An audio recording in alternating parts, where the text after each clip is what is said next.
Hello dear students, legal Bengal law একাডেমিতে সবাইকে স্বাগতম জানাই প্রথমে। এবং তোমাদেরকে আজকের যে বিষয়টা নিয়ে কথা বলতে এসেছি তোমাদের সাথে ভিডিওটা করছি, সেটা হলো কি কত পার্সেন্ট র্যাঙ্ক করলে তোমরা গভর্নমেন্ট কলেজ পেতে পারো, এবং এবং যাদের র্যাঙ্ক অনেকটাই পিছনে আছে তারা কি প্রাইভেট কলেজে অ্যাডমিশন নিতে পারবে, যাদের 2000-এর উপরে বাইরে র্যাঙ্ক আছে। ঠিক আছে, এই বিষয়টা নিয়ে কিন্তু আজকের কথা বলবো। ভিডিওটা কিন্তু লাস্ট অবধি দেখবে এবং ধৈর্য সহকারে ভিডিওটা কিন্তু দেখবে, তোমাদের খুবই হেল্পফুল হবে ভিডিওটা। এবং লাস্ট অবধি দেখবে, আমি টপিক বাই টপিক কিন্তু আমি ডিসকাস করব। আর প্রথমেই বলে রাখি, দেখো যারা নতুন আছো চ্যানেলটাকে সাবস্ক্রাইব করে নাও, কারণ প্রত্যেকটা নোটিফিকেশান, প্রত্যেকটা ভিডিও এবং ক্যালকাটা ইউনিভার্সিটি যত নোটিফিকেশান আসবে, ল এন্ট্রান্স থেকে শুরু করে কাউন্সিলিং, ঠিক আছে, সমস্ত সবার আগে আমাদের চ্যানেলে কিন্তু প্রোভাইড করা হয়। এবার চলো যে বিষয়টা নিয়ে আজকে আলোচনা করব, যে ধরো আমি সাপোজ একটা এক্সাম্পল দিয়ে তোমাদেরকে বোঝাচ্ছি। ধরো একজন ক্যান্ডিডেট, ঠিক আছে, গভর্নমেন্ট, ধরো হাজরা ল কলেজে, সে জেনারেল কাস্টের স্টুডেন্ট। এবং জেনারেল কাস্টের স্টুডেন্টের একটা কথা বলে নিই, এখানে কিন্তু সিট ক্যাপাসিটি জেনারেলদের জন্য কিন্তু 60টা রয়েছে। সেক্ষেত্রে একজন স্টুডেন্ট যদি 100 র্যাঙ্ক করে, ধরো তার 100 জেনারেল র্যাঙ্ক এসছে, কিন্তু সে কিন্তু হাজরা কলেজে কিন্তু চান্স পাবে না। কারণ সে সুরেন্দ্রনাথে চান্স পেতে পারে। কারণ কি না, এসসি এসটি ওবিসি সবার কিন্তু সিট একটা ক্যাটাগরি ওয়াইজ সাজানো আছে। তাই জন্য কিন্তু যার 100 র্যাঙ্ক এসছে সে কিন্তু হাজরা ল কলেজে চান্স পাবে না। যদি কারোর 50-এর মধ্যে র্যাঙ্ক আসে তাহলে কিন্তু সে হাজরা ল কলেজে চান্স পেতে পারে। এবার একটা কথা বলি, চান্স পেতে পারে যদি একজন ক্যান্ডিডেট, জেনারেল ক্যান্ডিডেট, ধরো যার 50 র্যাঙ্ক এসছে, সে হয়তো তার কাস্ট আছে ওবিসি, সে ওবিসি র্যাঙ্কটাতে অ্যাডমিশন নিল, কিন্তু জেনারেল র্যাঙ্কে সে অ্যাডমিশন নেয়নি, তাহলে কিন্তু পরের জনকে কিন্তু ইউনিভার্সিটি অ্যাডমিশনের জন্য সুযোগ দেবে। এই গেল ব্যাপার। এবার তোমাদের আরেকটা সাপোজ এক্সাম্পল দিয়ে আমি বোঝাচ্ছি। ধরো একজন স্টুডেন্ট 500 র্যাঙ্ক করেছে, জেনারেল ক্যান্ডিডেট 500 র্যাঙ্ক করেছে। সেক্ষেত্রে সে কি গভর্নমেন্ট কলেজে চান্স পেতে পারে? দেখো, গভর্নমেন্ট কলেজে অনেক ক্ষেত্রে অনেক স্টুডেন্ট চান্স পায় যাদের 500 বা 550-এর মধ্যে র্যাঙ্ক আছে।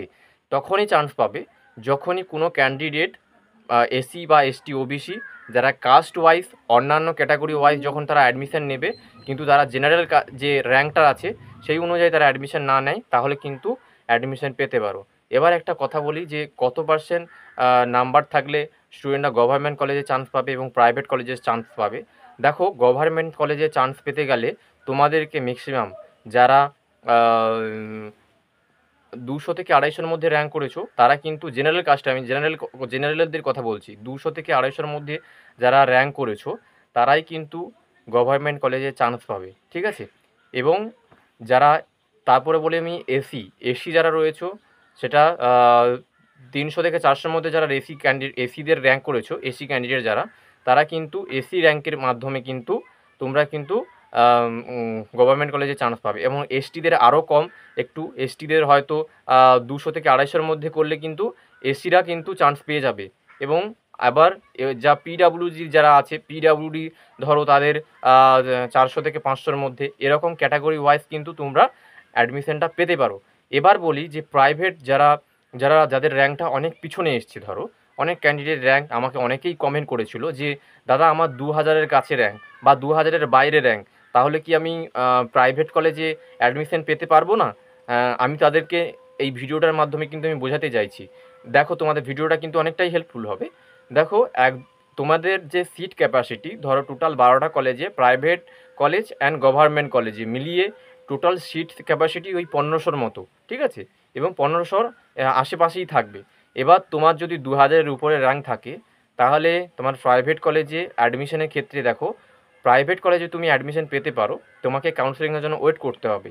এবং দেখো, প্রাইভেট কলেজগুলোতে অনেক স্টুডেন্ট কিন্তু এন্ট্রান্স দেয়, যাদের র্যাঙ্ক অনেক, ধরো 1500 এসছে, 1200 এসছে, তারা অনেক ক্ষেত্রে কিন্তু প্রাইভেট কলেজে অনেক ক্যান্ডিডেট অ্যাডমিশন নেবে না। কারণ কেন নেবে না, আমি একটা কথা বলি, যে অনেক স্টুডেন্ট শুধু গভর্নমেন্ট কলেজের জন্য ট্রাই করে, তারা কিন্তু প্রাইভেট কলেজে অ্যাডমিশন নেয় না। সেক্ষেত্রে একটা ক্যান্ডিডেট যদি 2000 র্যাঙ্ক করে থাকে, সেক্ষেত্রে কিন্তু কাউন্সিলিংয়ে তার নামটা চলে আসবে। যদি তোমার আগের জন যে ক্যান্ডিডেট রয়েছে, তোমার আগে যে র্যাঙ্ক করেছে প্রাইভেট কলেজে, যার হয়তো 1500 র্যাঙ্ক, সে না যদি অ্যাডমিশন নেয়, তাহলে কিন্তু পরের জনকে কিন্তু ইউনিভার্সিটি সুযোগ দেবে অ্যাডমিশনের জন্য। ঠিক আছে, এই গেল ব্যাপার। এবার তুমি ধরো কারো র্যাঙ্ক 2500-এর মতো এসছে, সে কি অ্যাডমিশন পেতে পারে না? হ্যাঁ, পেতে পারে, যদি তোমাকে থার্ড কাউন্সেলিং অবধি ওয়েট করতে হবে, এবং থার্ড কাউন্সেলিংয়ের পরে থার্ড কাউন্সেলিং যখন হবে তখন যদি অনেক ক্যান্ডিডেট অ্যাডমিশন নেবে না প্রাইভেট কলেজে, এবং অ্যাডমিশন না নেওয়ার জন্য তোমাকে নেক্সট কিন্তু ইউনিভার্সিটি সুযোগ দেবে। এবং যারা লাস্ট একটা যে শিডিউল যেটা ইউনিভার্সিটি বলেছে যে যারা একদম যাদের কলেজ আসবে না, যাদের হয়তো ধরো 2500-এর বাইরে র্যাঙ্ক আছে, যাদের কোনো কলেজে হয়তো 3টে কাউন্সেলিংয়ে আসলো না, এবং সে কিন্তু মপ আপ রাউন্ড যে কাউন্সেলিং রয়েছে অফলাইন কাউন্সেলিং, সেই অফলাইন কাউন্সেলিংয়ে কিন্তু রেজিস্ট্রেশন করতে পারে। এবং রেজিস্ট্রেশন করলে কি হবে না, রেজিস্ট্রেশন করলে কিন্তু যে সমস্ত কলেজগুলোতে সিট থাকবে সেই সমস্ত কলেজগুলোতে ওই মপ আপ রাউন্ডে তোমাকে কিন্তু সুযোগ দেবে ইউনিভার্সিটি অ্যাডমিশনের জন্য। ঠিক আছে, এই গেল কত র্যাঙ্ক করলে কত কীরকম র্যাঙ্ক করলে গভর্নমেন্ট কলেজ এবং প্রাইভেট কলেজগুলো পেতে পারো, এর পুরো ডিটেলস। আর একটা কথা বলে দিই তোমাদের এই ভিডিওটার মাধ্যমে, যে সমস্ত স্টুডেন্টরা গভর্নমেন্ট কলেজে চান্স পাবে তোমাদের জন্য কিন্তু ইউনিভার্সিটি গাইডলাইনে বলে দিয়েছে যে তোমাদের 2000 টাকা কিন্তু অ্যাডমিশন ফিস ভরতে হবে, সম্পূর্ণ কিন্তু অনলাইনের মাধ্যমে ভরতে হবে, অফলাইনে কোনো গল্প নেই এবারে। ঠিক আছে, এবং যারা প্রাইভেট কলেজে অ্যাডমিশন নেবে তাদের কিন্তু 10,000 টাকা পেমেন্ট করতে হবে।